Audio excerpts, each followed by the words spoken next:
Hey everyone, and welcome back to BMX News, a weekly BMX news show where I talk about everything that happened in the previous week within the world of BMX that I think you guys might care about. That being said, let's address the title and thumbnail and clickbait of the video this week in a new pedal leak that has come out from Sabrosa. This is their Sub Rose pedal, and they leaked it themselves. In their Instagram post, which I saw, it says product leak 2 of 3, which means there's another one coming, but let's take a look at this one. So you can see the picture right here, and it looks like if you look at the pedal, there's a top and a clear bottom to it. And if you have absolutely no idea what's going on in looking at this, it's a 3D rendering of their pedal. It appears to be a back or front view of the pedal, and you can clearly see that there's pins on top and a smooth surface on the bottom. And what I'm assuming with this, because it's two different colors in the material in the 3D rendering, there's a really dark top and a lighter bottom, that there's two different materials going to be used here.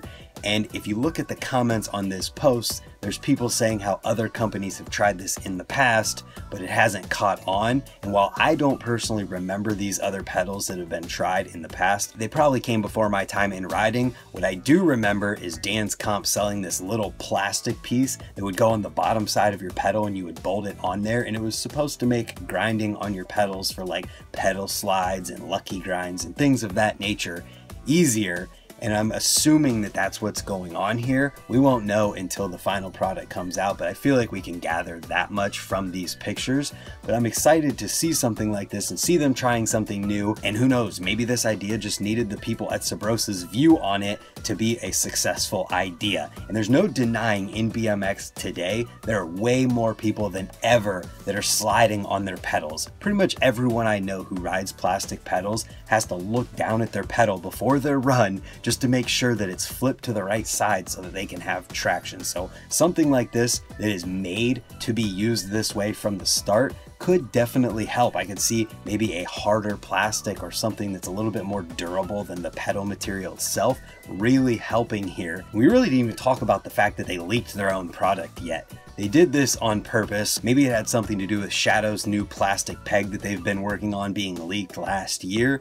I don't really know, can't say anything there, but what I can say is I think it's really cool that Sabrosa did this. I don't know if a lot of people would agree. I'm really curious to hear your guys' thoughts in the comments down below, but I feel like this just builds hype even more. And if they get the design process and ordering process far enough along before they do this, or whatever measures they need to do to protect themselves from other people just stealing this idea and putting it out before them, if they do all of that before they put these leaks out there, maybe it could be a good thing. And I'm excited to see the third leak of this product and learn a little bit more and get an idea of what's coming. And maybe this would even be a good approach for them to see if there's enough interest to even make this thing, because it costs a lot of money to make molds for pedals and other BMX parts and get the tooling set up.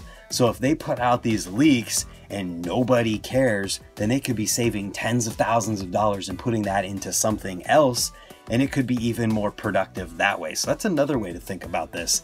So either way, let me know your guys' thoughts on the prospect of companies leaking their own products way before they ever come out, as well as on the pedals themselves. Let me know.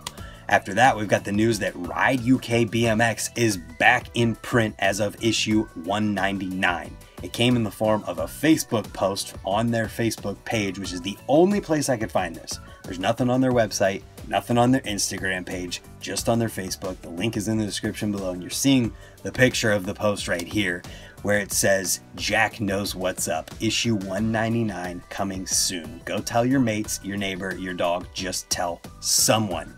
And as you can see here, it's that meme of Jack showing, I can't even remember the chick from the Titanic's name, but it's funny, and I'm excited to see a BMX magazine, more than just a zine, coming back. The zines felt like kind of a first step.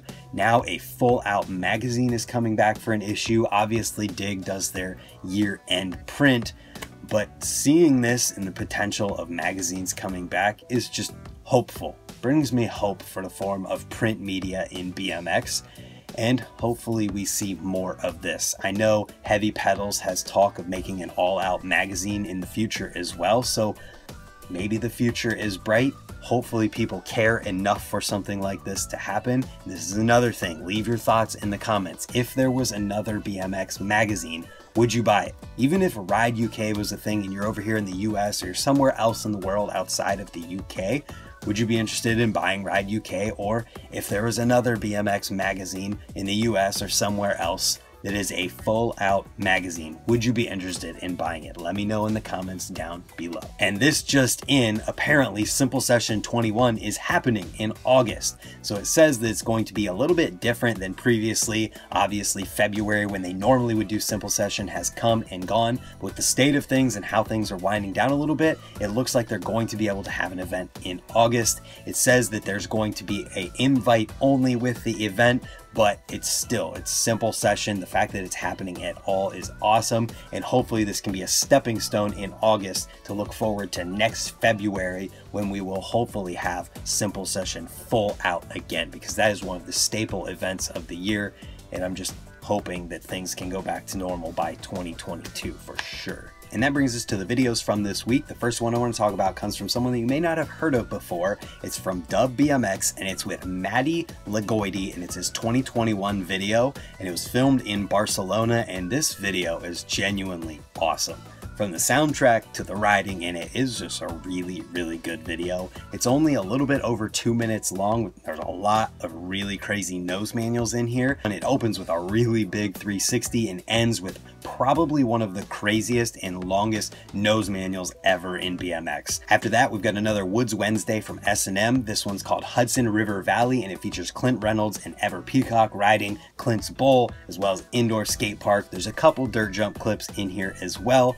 This is another one that's pretty short, and if you're old enough, you might remember the documentaries you used to watch in elementary school where there's a person narrating, there's music to it, and then just B-roll, and the whole purpose was to educate you on something. This one was about the Hudson River, and that's what the whole audio for this entire video was. And it was actually pretty cool, and I'm going to stop talking about it before I end up talking longer than the video is. And if you were hoping for something more trails, hearing the name Clint Reynolds and Ever Peacock, the next video is for you. It's with Marcus Roux or Rowe or Roos or something else.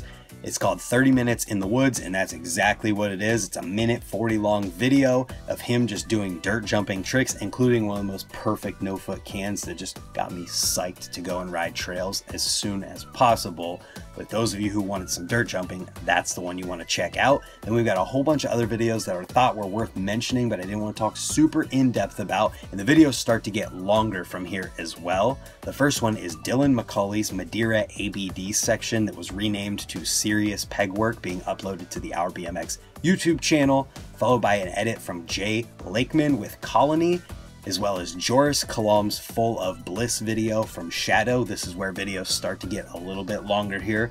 That one is 6 minutes long. Then we've got Down Bad from Kink. This one's 7 minutes 11 seconds long, and it's got the Kink team in it, or as much as possible. It literally says in the description, half the squad was hurt and down bad, but everyone made it happen to clock another banger trip in the books. And this one says they went through Tucson, Phoenix, and Las Vegas for this video, so definitely check that one out. The Kink team right now is solid. Then we've got the Yaz Glitchin' and Bitchin' video. This one's a little bit longer too, at 6 minutes 6 seconds. Then we've got USL BMX's BMX Dice with Poor Homie Rich. Poor Homie Rich absolutely kills it, and this video is a great representation of that. And then we've got a video from the Fast and Loose Off the Couch Jam. Jams are coming back in BMX. Things are finally winding down, so more and more jams are going to start popping up, and I'm excited about it. And that leads me to the next thing I want to talk about, which comes from the interview section but is relevant here, so we're going to talk about it here. And it's an interview over on Vital BMX with Source BMX talking about their event support. So if you guys didn't know, Source actually has like an open invitation for people throwing events to apply for support for those events. And this interview on Vital gives a bunch more information about that for people who don't know about it. So I'll read a couple of the answers on here just to give you guys some info, and then you can check out the whole thing if you want to. So the first question I'll read is, in what ways does Source support events that are selected through this process? It says this really depends on the event, but in general, we send out a prize package with a bunch of Source BMX goodies and stuff from other brands. For larger events or ones in regions a little harder to ship to, we also sometimes send gift cards that can be handed out as prizes. Really cool stuff that Source is just putting this out here.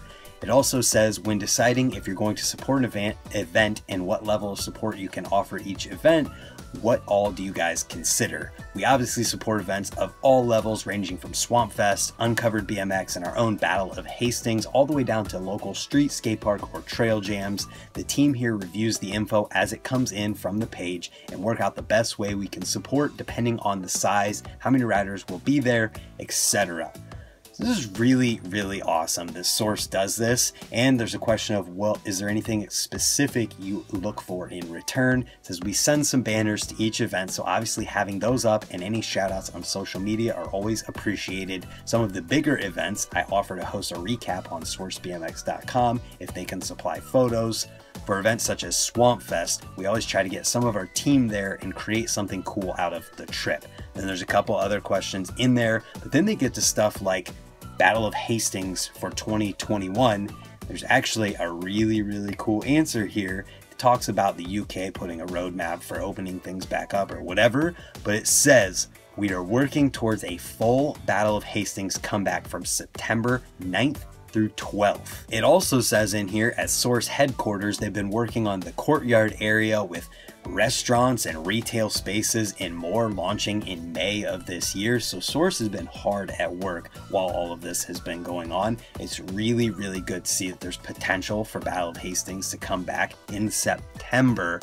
And if you guys are out there throwing events and jams and you want a little bit of support from Source, definitely hit up the link in the description down below to get to the page where you apply for this support. After that, we can go into the product section from this week. We've got one thing to talk about, and that is the Hero Sprocket from Sabrosa. This is a new one from Sabrosa that's made from 7 series aluminum, comes in 25 or 28 tooth with a few different color options and prices ranging from $45 to $62.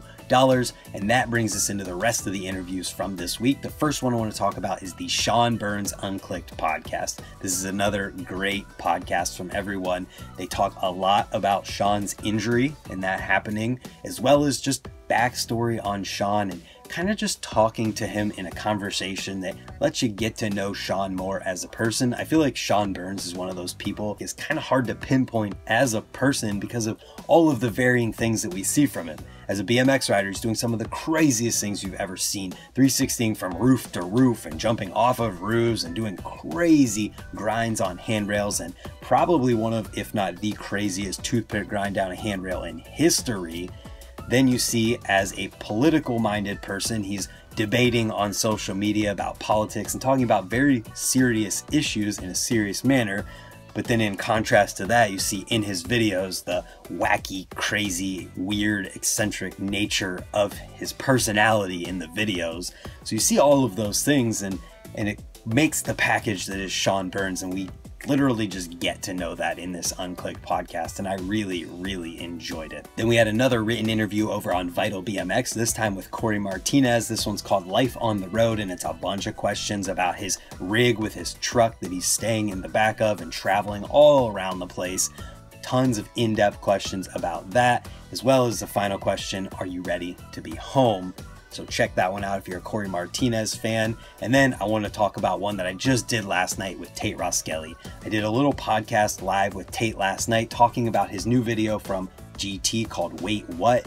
Talked a ton about the behind the scenes of it, asking questions about how long it takes him to land these things, the process, how he comes up with the ideas, and just all kinds of different stuff, as well as being featured on the 9 Club and kind of answering a couple of the questions that they had on the 9 Club when they were talking about his video. That being said, let me know what you guys think of this new Sabrosa Sub Rose pedal, as well as the fact that Ride UK is coming back, and the fact that Simple Session 21 is happening now apparently, and Battle of Hastings might be happening this year as well. There's a lot of exciting things to look forward to, and I'm excited to hear your thoughts on them in the comments down below. And if you're new here or you haven't yet, hit the subscribe button while you're down there leaving a comment, and hopefully that'll mean that we'll see you tomorrow for another video. Thank you for watching. Goodbye.